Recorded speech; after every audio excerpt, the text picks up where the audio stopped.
আসসালামু আলাইকুম সুপ্রিয় দর্শক, এই মুহূর্তে এক্সপ্লোর করব আমাদের সোহেল ভাইয়ের সেই কাঙ্ক্ষিত বাকালা।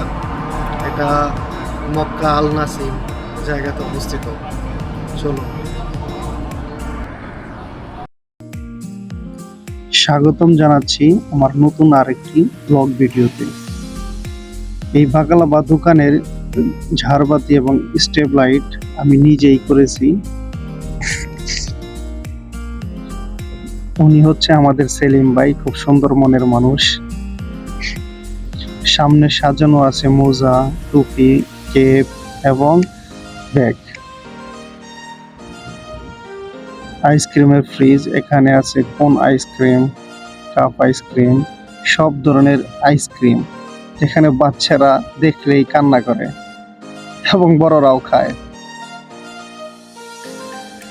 সামনের তাকটাতে খুব সুন্দরভাবে কসমেটিক্স পণ্য সাজিয়ে রাখা হয়েছে। সাবান, shampoo, perfume, everything cosmetics product. এই তাকটাতে সাজানো রয়েছে টমেটো সস, জৈতুনের তেল এবং বিভিন্ন ধরনের টোনা, চায়ে। এই তাকটাতে সাজানো রয়েছে বিভিন্ন ধরনের মশলা জাতীয় পণ্য, যেমন লাল মরিচের powder, curry powder, yellow powder এবং বিভিন্ন ধরনের ডাল, মশলা জাতীয় এবং চাল। উপরে সাজানো আছে ওয়ান টাইম চায়ের কাপ।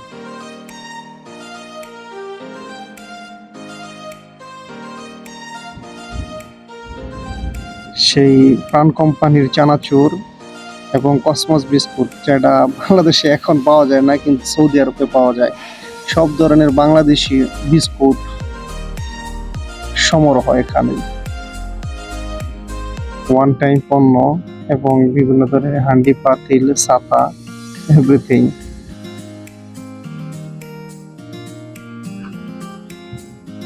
সামনে সাজানো আছে সূর্যমুখী ফুলের বীজ এবং বিভিন্ন ধরনের বীজ। এটা হচ্ছে চকলেটের ফ্রিজ। এখানে খুব সুন্দর সুন্দর সুমিষ্ট এবং সুস্বাদু সেই চকলেটগুলা খুব সুন্দর করে সাজিয়ে রাখা হয়েছে।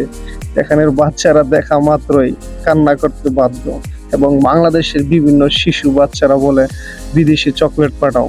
এই সেই সুন্দর সুন্দর সাজানো সেই চকলেট গোনা, যেগুলো দেখা মাত্র জিভে জল চলে আসে।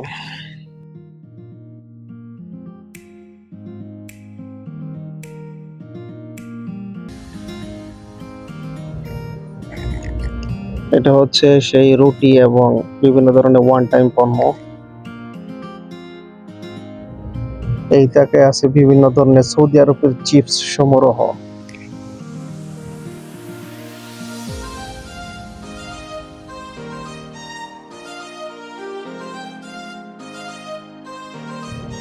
এখন দেখাবো সেই বড় ফ্রিজটাতে বিভিন্ন ধরনের কোল্ড ড্রিঙ্কসে ভরপুর।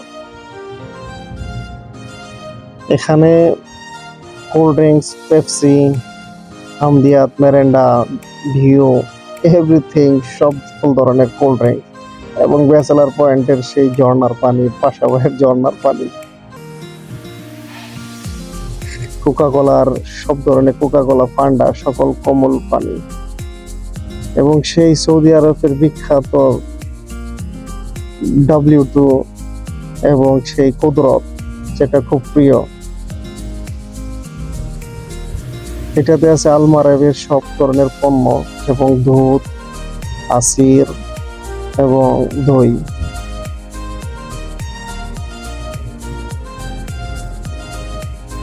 এই ফ্রিজটা মূলত সবজির ফ্রিজ। এখানে বিভিন্ন ধরনের সবজি সুন্দর করে সাজিয়ে রাখা হয়েছে। দেখা মাত্রই কাস্টমার নিতে বাধ্য। এই ফ্রিজটাতে আছে মুরগি এবং ডিম। এটাতে আছে পেঁয়াজ, আলু, খুব সুন্দর করে খুলে এবং ভাঁজ করে রাখা হয়েছে। এই ফ্রিজটার ভিতরে আছে বাংলাদেশি সেই সমস্ত মাছ, যেগুলো প্যাকেট করে এবং প্যাকেটজাত করে বিদেশে রপ্তানি করা হয়। প্রবাসীরা এই সমস্ত আইস জাতীয় মাছই খায়। এটা হচ্ছে চিংড়ি মাছ। পাশাপাশি এখানে মুরগির কলিজা এবং গিলা সব ধরনের কিছু আলাদা আলাদা বিক্রি করা হয়। এটার ফ্রিজ, খেলনা সব তাকের মধ্যে খেলনা সাজিয়ে আছে। স্লাইড এবং জুতা যেখানে সুন্দর করে সাজিয়ে রাখা হয়েছে। স্যান্ডেল, চিপস জাতীয় সকল তাক। এই ছিল আমাদের আজকের সেই ভিডিও। পাশাপাশি দেখাচ্ছি সেই সানগ্লাসের ফ্রেম। সেলিম ভাই তাকিয়ে রয়েছে। এই ছিল আমাদের আজকের সেই ব্লগ ভিডিও। যদি আমাদের ব্লগ ভালো লাগে অবশ্যই লাইক, কমেন্ট, শেয়ার, সাবস্ক্রাইব করবেন। ওকে, ধন্যবাদ, ভালো থাকুন, আল্লাহ হাফেজ।